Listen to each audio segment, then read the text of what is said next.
Shalom, Bapak Ibu, saudara-saudari terkasih, semoga senantiasa diberi kesehatan dan berkat berlimpah dari Tuhan kita Yesus Kristus. Marilah berdoa, dalam nama Bapa dan Putra dan Roh Kudus. Amin. Ya Tuhan, puji dan syukur kami boleh mendengarkan dan merenungkan firman-Mu. Semoga kami dapat menjalankan kehidupan kami sesuai dengan firman-Mu. Amin. Renungan Harian Katolik, Rabu 20 April 2022. Bacaan Injil Lukas 24, 13 sampai dengan 35. Yesus menampakkan diri di jalan ke Emmaus. Pada hari itu juga, dua orang dari murid-murid Yesus pergi ke sebuah kampung bernama Emmaus yang terletak kira-kira 7 mil jauhnya dari Yerusalem. Dan mereka bercakap-cakap tentang segala sesuatu yang telah terjadi. Ketika mereka sedang bercakap-cakap dan bertukar pikiran, datanglah Yesus sendiri mendekati mereka, lalu berjalan bersama-sama dengan mereka. Tetapi ada sesuatu yang menghalangi mata mereka, sehingga mereka tidak dapat mengenal Dia. Yesus berkata kepada mereka, "Apakah yang kamu percakapkan sementara kamu berjalan?" Maka berhentilah mereka dengan muka muram. Seorang dari mereka, namanya Kleopas, menjawabnya, "Adakah engkau satu-satunya orang asing di Yerusalem yang tidak tahu apa yang terjadi di situ pada hari-hari belakangan ini?" Katanya kepada mereka, "Apakah itu?"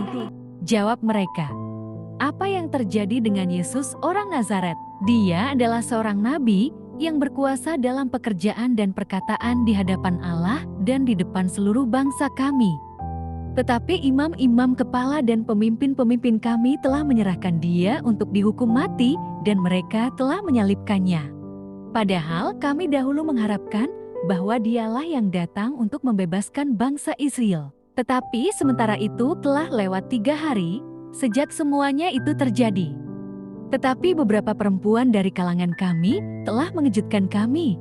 Pagi-pagi buta, mereka telah pergi ke kubur dan tidak menemukan mayatnya.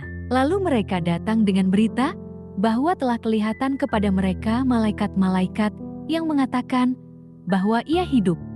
Dan beberapa teman kami telah pergi ke kubur itu dan mendapati bahwa memang benar yang dikatakan perempuan-perempuan itu, tetapi Dia tidak mereka lihat. Lalu Ia berkata kepada mereka, "Hai kamu orang bodoh, betapa lambannya hatimu, sehingga kamu tidak percaya segala sesuatu yang telah dikatakan para nabi. Bukankah Mesias harus menderita semuanya itu untuk masuk ke dalam kemuliaannya?" Lalu Ia menjelaskan kepada mereka apa yang tertulis tentang Dia dalam seluruh kitab suci, mulai dari kitab-kitab Musa dan segala kitab nabi-nabi. Mereka mendekati kampung yang mereka tuju, lalu Ia berbuat seolah-olah hendak meneruskan perjalanannya.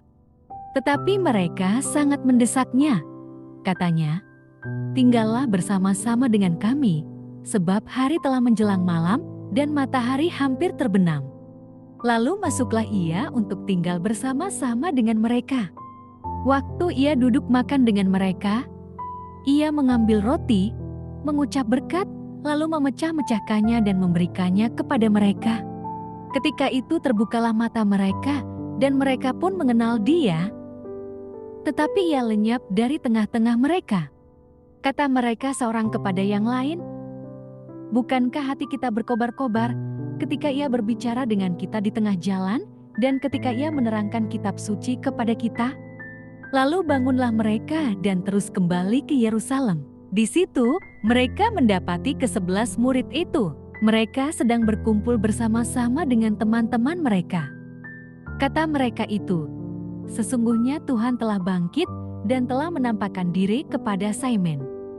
Lalu kedua orang itu pun menceritakan apa yang terjadi di tengah jalan dan bagaimana mereka mengenal Dia pada waktu Ia memecah-mecahkan roti. Amin. Demikianlah Injil Tuhan. Terpujilah Kristus. Renungan Injil, penderitaan dan kebangkitan. Salah satu cara mengatasi kesedihan adalah dengan bercerita. Dua orang murid Yesus pergi ke Emmaus sambil mempercakapkan guru mereka.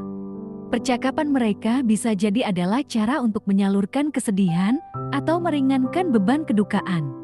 Boleh dibilang, mereka saling menghibur.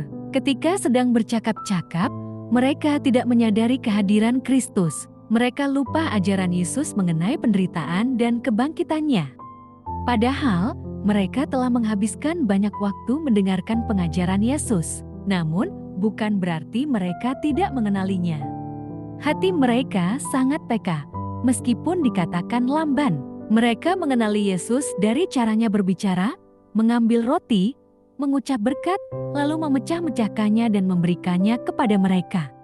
Kepekaan hati semacam ini muncul dari relasi yang intim dengan Yesus.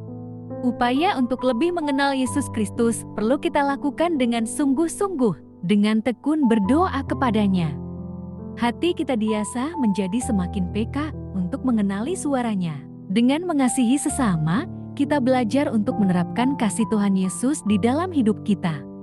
Ini kerinduan kita sebagai orang percaya. Hubungan kita dengan Allah bisa diibaratkan sebagai dua sejoli yang kasmaran. Amin. Marilah berdoa. Allah Bapa sumber pengharapan, Engkau telah mengikat perjanjian dengan semua orang melalui Yesus yang terurapi.